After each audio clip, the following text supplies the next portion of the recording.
আসছে বাংলাদেশের প্রথম এটা কি স্টিফেন হকিং আসছে?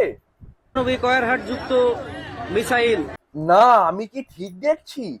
কয়ারহাট যুক্ত মিসাইল পারমাণবিক মিসাইল খেলনা গাড়িতে আসছে। সরাসরি এখান থেকে ছাড়লে ডোনাল্ড ট্রাম্পের মাথায় যে পড়বে। কোথায় পড়বে? ট্রাম্পের মাথায় যে পড়বে। শোনো না, আমি কি বলছি, একেবারে মাথায় না, নিচের দিকে এম করো, তবে ডাইরেক্ট ওইখানে ঢুকে যাবে। বাংলাদেশের ব্যালিস্টিক মিসাইল। বাংলাদেশের ব্যালিস্টিক মিসাইল। ইয়ো বেবি।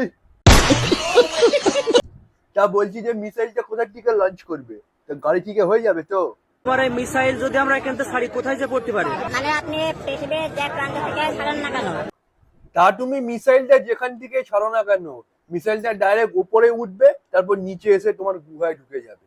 মানে ব্যাপারটা এরকম হলো না যে আকাশের দিকে থাকিয়ে থুতু ফেলা, মানে থুতুটা উপর দিকে ফেলবে, তারপর নিচের মুখে এসে পড়বে।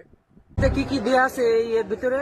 দেখো, মিসাইলের ভেতরে কি দেওয়া আছে সেটা জানি না, পরে যে কাগজ দেওয়া আছে সেটা আমরা বুঝতে পারছি। আর বাদবাকিটা যখন ডোনাল্ড ট্রাম্পের মাথায় গিয়ে পড়বে তখন দেখা যাবে। নাম যে আছে ইউরেনিয়াম। হ্যাঁ। কলা গাছ দেয়া নেই তো? সত্যি কথা যে ভেতরে কলা গাছই দেওয়া আছে, তাই বলে সায়েন্টিস্টের সামনে এরকম কিছু বলে নাকি? মাথায় এরম পলিথিন দিয়ে ঢাকা কেন ভাই? আরে বাবা, ওটা হচ্ছে প্রোটেকশন, যেটা তোমাদের জন্য খুব ইম্পর্টেন্ট।